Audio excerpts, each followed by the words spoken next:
ओम श्री गणेशाय नमः। ओम श्री परमात्मने नमः।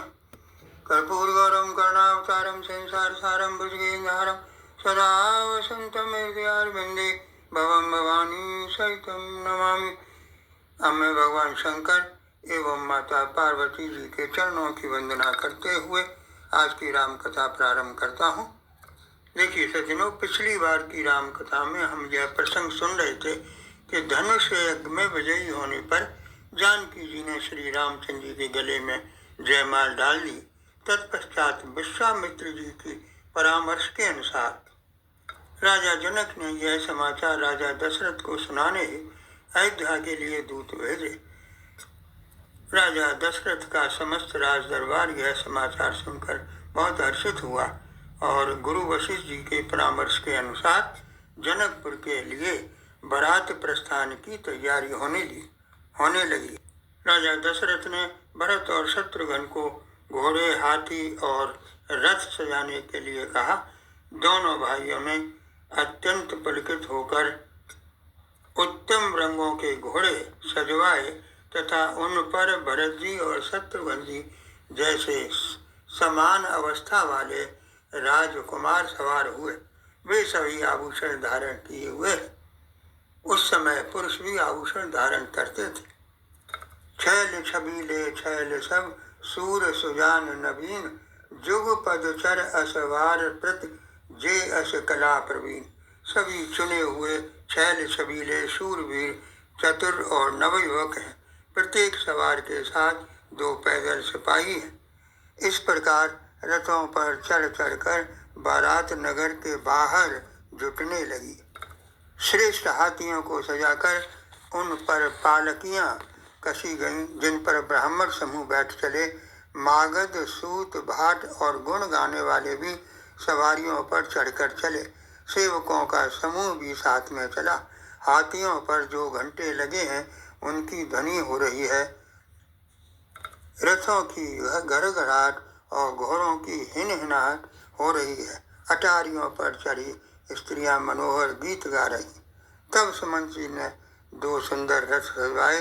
एक पर वशिष्ठ जी को बैठाया, दूसरे पर राजा स्वयं शिव, पार्वती और गणेश जी का स्मरण करके बैठे।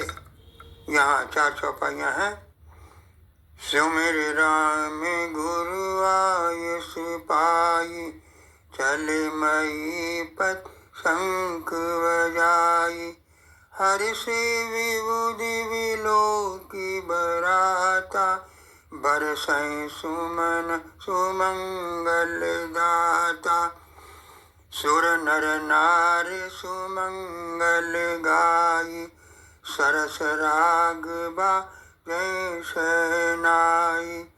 करैं विदूषक कौतुक नाना हास कुशल कल गान सुजाना।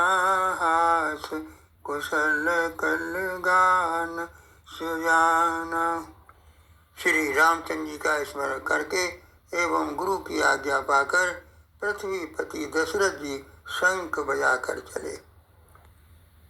पहले के समय में कोई भी शुभ कार्य का आरंभ शंख बजाकर किया जाता था। सनातन धर्म मानने वाले आज भी ऐसा करते हैं। देवता लोग हर्षित होकर पुष्प वर्षा करने लगे। देवांगनाएं एवं मनुष्यों की स्त्रियां भी सुंदर मंगल गान करने लगी। रसीले राग से शहनाइयां भी बजने लगी। बारात में आमोद प्रमोद के लिए हंसी करने में निपुण विदूषक भी तरह तरह के तमाशे कर रहे हैं। सुंदर राजकुमार मृदंग और नगाड़ों के शब्दों पर घोड़ों को नचा रहे हैं। आज भी कहीं कहीं घोड़ी को नचाया जाता है। 50-60 साल पहले तो ये एक प्रथा ही थी। हर्ष और उल्लास के साथ बारात चल रही है तो उधर सुंदर शकुन भी हो रहे हैं। जैसे नीलकंठ पक्षी बाईं ओर चारा ले रहा है। नीलकंठ के दर्शन शुभ माने जाते हैं। दाईं ओर कौवा सुंदर खेत में शोभा पा रहा है। नेवले का भी दर्शन हुआ। शीतल मन सुगंधित हवा चल रही है। लोमड़ी फिर फिर कर दिखाई दे जाती है। गायें सामने खड़ी होकर बछड़ों को दूध पिला रही हैं। हिरणों की टोली बाईं से दाईं ओर आ रही है। सफेद सिर वाली चील का दिखाई देना भी कल्याणकारी होता है। मंगल सगुन सुगम सब ताके, सगुन ब्रह्म सुंदर सुत जाके, राम सरस बरु दुल्हन सीता, समधी दशरथ जनक पुनीता। गोस्वामी जी कहते हैं कि स्वयं सगुन ब्रह्म जिनके सुंदर पुत्र हैं, उनके लिए मंगल सगुन सुलभ है। जहाँ श्री राम सरीखे दूल्हा और सीता जी जैसी दुल्हन है तथा दशरथ जी और जनक जी जैसे पवित्र समधी हों, वहाँ सब मंगलमय ही है। राजा जनक ने सूर्यवंश के राजा दशरथ के आगमन के लिए मार्ग में नदियों पर पुल भी बनवाए तथा बीच बीच में ठहरने के लिए सुंदर स्थान भी बनवाए। देखिए सज्जनों, जनकपुर से अयोध्या की दूरी लगभग 520 किलोमीटर। आज बस में 12 घंटे लगते हैं। उस जमाने में यानी त्रेता युग में हाथी घोड़े रथ की बारात में 4-5 दिन लगना स्वाभाविक था। अतः ठहरने और खान पान करने की व्यवस्था की जाती थी। कनक कलश भर को परतारा, भोजन ललित अनेक प्रकारा, फल अनेक वर वस्तु सुहाई, हर्ष बैठित भूप पठाई। बारात का आगमन सुनकर राजा जनक ने सोने के कलशों में दूध, शरबत, ठंडाई, जल आदि भरकर भेजे तथा विभिन्न प्रकार के पकवान भी भेजे। उत्तम फल और सुंदर वस्तुएं, गहने, कपड़े, मूलवार, मणियाँ, पशु पक्षी, घोड़े, हाथी जैसी सवारियां भी भेजी तथा बहुत प्रकार के मंगल द्रव्य और शगुन के पदार्थ राजा ने भेजे। दही चिवड़ा भी उपहार में भेजा। दही चिवड़ा को बहुत अच्छा माना जाता है। आज भी ईस्ट में यानी पूर्वी क्षेत्र में दही चिवड़ा का प्रचलन है। राजा दशरथ ने प्रेम सहित उपहार में लाई हुई वस्तुएं ली। उसके पश्चात पूजा, आदर, सत्कार करके लोग उन्हें जनवासे की ओर ले गए। पिता का आगमन सुनकर श्री रामचंद्र जी और लक्ष्मण जी अत्यंत आनंदित हुए और वे विश्वामित्र जी की आज्ञा लेकर पिता से मिलने जनवासे आ गए। दशरथ जी ने मुनि को दंडवत प्रणाम किया। फिर दोनों भाइयों ने राजा को दंडवत प्रणाम किया। राजा ने बहुत सुख पाया। फिर उन्होंने वशिष्ठ जी को सिर नवाया। मुनि श्रेष्ठ ने आनंद में उन्हें हृदय से लगा लिया। भरत जी ने छोटे भाई शत्रुघ्न सहित श्री रामचंद्र जी को प्रणाम किया। लक्ष्मण जी दोनों भाइयों से हर्ष के साथ मिले। पुरजन परिजन जात जन, जाचक मंत्री मीत, मिले जथा विद सबहि प्रभु, परम कृपाल विनीत। तदंतर परम कृपालु श्री रामचंद्र जी अयोध्या वासियों, कुटुंबियों, याचकों, मंत्रियों और मित्रों से यथा योग्य मिले। आगवानी करने आए शतानंद जी, मंत्रीगण और विद्वानों ने राजा दशरथ का आदर सत्कार किया। फिर जनकपुरवासी सोचते हैं, क्या सोचते हैं कि हम सब सकल सुकृत के राशि, भय जग जनम जनक पुरवासी, पुन देखव रघुवीर विवाहु, लेव बलि विधि लोचन लाहु, कहीं परस पर कोकिल वाणी, ए विवाह बड़ लाभ सुनयनी, बड़े भाग विधि बात बनाई, नयन अतिथि हों दो भाई, नयन अतिथि हों दो भाई। वे लोग सोचते हैं कि हम सब पुण्य की राशि हैं जो जनकपुर के निवासी हुए, क्योंकि हम इन्हीं नेत्रों से सीता जी और श्री रघुवीर जी का विवाह देखेंगे। कोयल जैसी मधुर वाणी बोलने वाली स्त्रियां इस विवाह में अपना बहुत लाभ देख रही हैं। वह यह कि जब ये दोनों भाई सीता जी को विदा कराने आया करेंगे तो हम इनके दर्शन किया करेंगे। भरत और शत्रुघ्न को देखकर स्त्रियां कहती हैं कि भरत तो रामचंद्र जी की ही शक्ल सूरत के हैं। लक्ष्मण और शत्रुघ्न दोनों का एक ही रूप है। जनकपुर की स्त्रियां आंचल फैलाकर विधाता से यह प्रार्थना करती हैं कि चारों भाइयों का विवाह इसी नगर में हो। इस प्रकार मूल लग्न का दिन भी आ गया। अगहन का महीना था। लग्न शोध कर ब्रह्मा जी ने उस पर विचार किया और नारद जी के हाथ लग्न पत्र का जनक जी को भेजी। वास्तव में जनक जी के ज्योतिषी भी ब्रह्मा जी ही हैं। तब राजा जनक ने पुरोहित शतानंद जी से कहा, अब देर किस बात की। तब सब मंगल का सामान सजा कर लाया गया। सब लोग आदर पूर्वक बारातियों को लेने चले। राजा दशरथ गुरु वशिष्ठ जी से पूछकर एवं कुल की सब रीतियों को पूर्ण करके मुनियों एवं साधुओं के समाज को लेकर चले। देवगण मंगल अवसर जानकर पुष्प वर्षा करने लगे, लेकिन जनकपुर की शोभा देख उन्हें अपने लोक तुच्छ लगने लगे। मंडप की अलौकिक रचना देख वे आश्चर्य चकित होकर भगवान शिव की ओर देखकर पूछने लगे, हे महादेव, ये तो भूलोक है, परंतु इस नगर की शोभा तो देवलोक से भी बढ़कर है। देवगणों की जिज्ञासा को देखकर भगवान शिव बोले, शिव समझाए देव सब, जन आचरज बुलाए, हृदय विचारहु धीर धर, सिय रघुवीर विवाह। हे देवगणों, तुम लोग आश्चर्य में यह मत भूलो कि यह भगवान की महामयी महिमामयी निज शक्ति श्री सीता जी का और अखिल ब्रह्मांडों के परम ईश्वर साक्षात परमेश्वर श्री रामचंद्र जी का विवाह है। अतः सब कुछ विशिष्ट एवं अलौकिक होना ही है। भगवान शंकर पुनः कहते हैं, जिनकर नाम लेत जग माही, सकल अमंगल मूल नसाही, करतल होय पदारथ चारी, तेहि सिय राम कह्यो कामारी।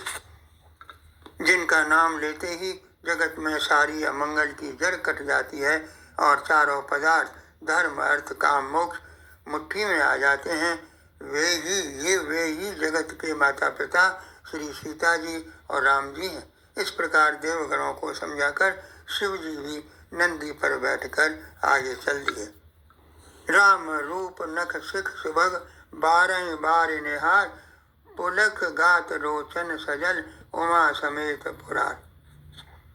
गोस्वामी जी कहते हैं कि श्री रामचंद्र जी के सुंदर रूप को बार बार देखते हुए पार्वती जी सहित श्री शिव जी का शरीर पुलकित हो गया और खुशी से उनके नेत्र सजल हो गए। देखिए सज्जनों, खुशी से नेत्र सजल हो जाना एक भावनात्मक प्रक्रिया है जो सभी के साथ होती है। बारात में श्री रामचंद्र जी के सभी भाई चंचल घोड़ों को नचाते हुए चले जा रहे हैं। श्री रामचंद्र जी जिस घोड़े पर सवार हैं उसकी शोभा निराली है।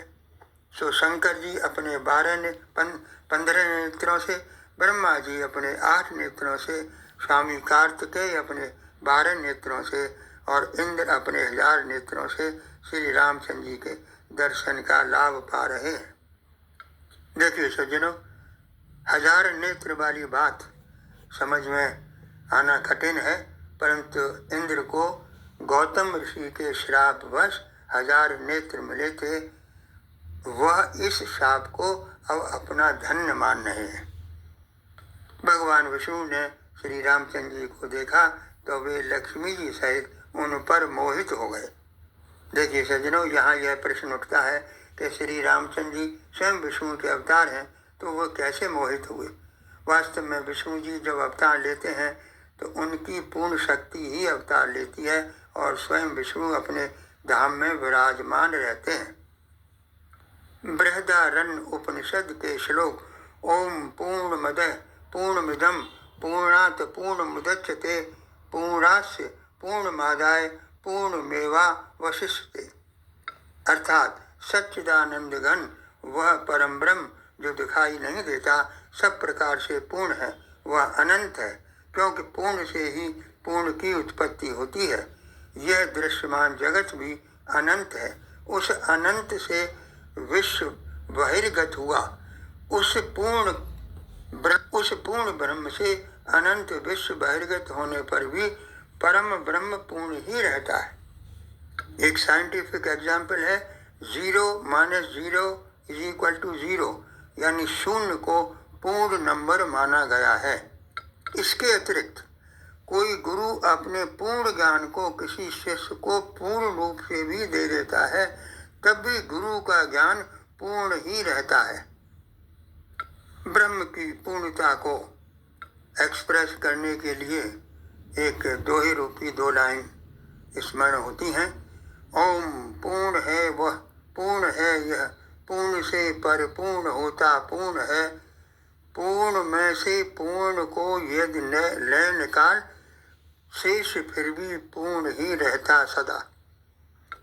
जैसे कोई गुरु अपने पूर्ण ज्ञान को किसी शिष्य को पूर्ण रूप से भी दे देता है, तब भी गुरु का ज्ञान पूर्ण ही रहता है। सज आरती अनेक विध मंगल सकल संवार, चली मुदित परिछन करन गज गामिन बरना। अनेक प्रकार से आरती सजाकर और समस्त मंगल द्रव्यों को सजाकर गजगामिनी उत्तर स्त्रियां आनंद पूर्वक पर्शन के लिए चल देती हैं। यहाँ 4 चौपाइयाँ हैं।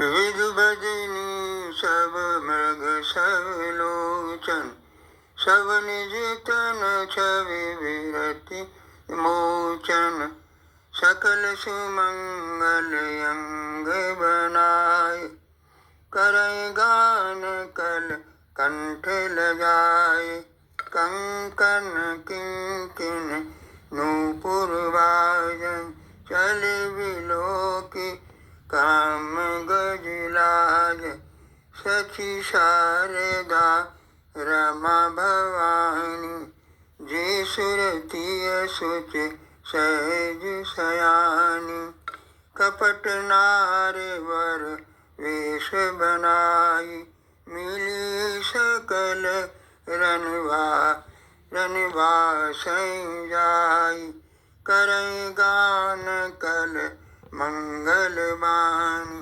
हरष पिबसि सब काहुन जानी, हरष पिबसि काहुन जानी।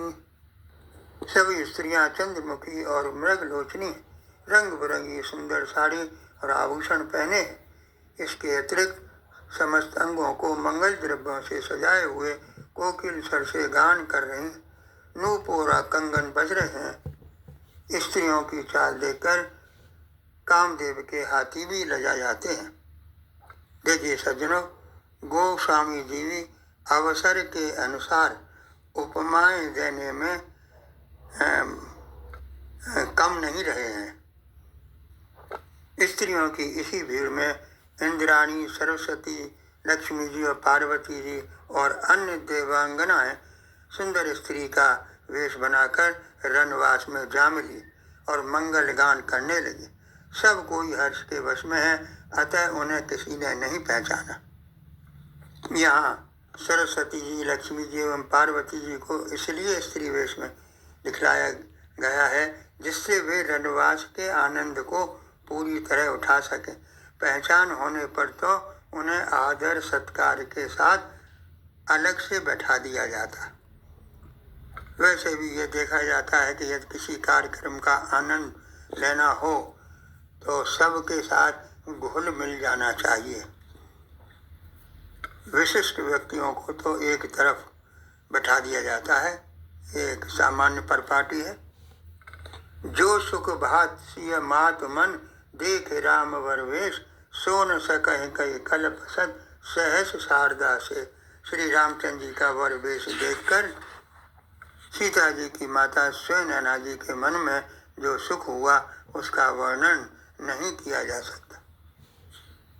रानी सुनैना जी ने आरती करके अर्घ दिया, तब श्री रामचंद्र जी ने मंडप में गमन किया।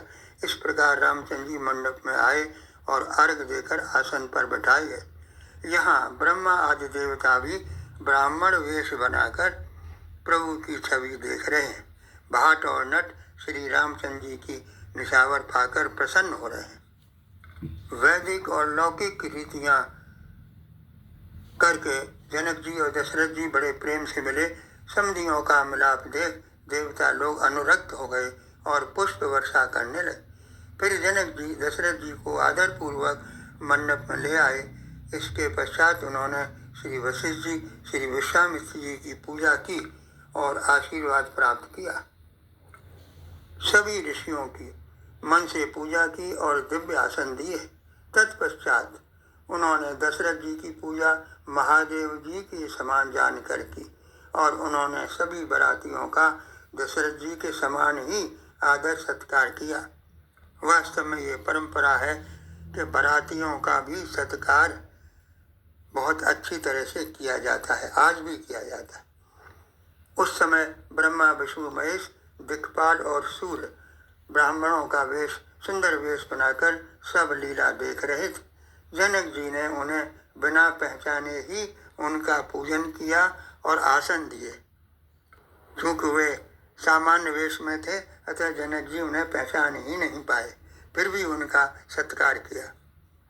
रामचंद्र मुख चंद्र सब लोचन चार चकोर, करत पान सादर सकल प्रेम प्रमोद न थोर।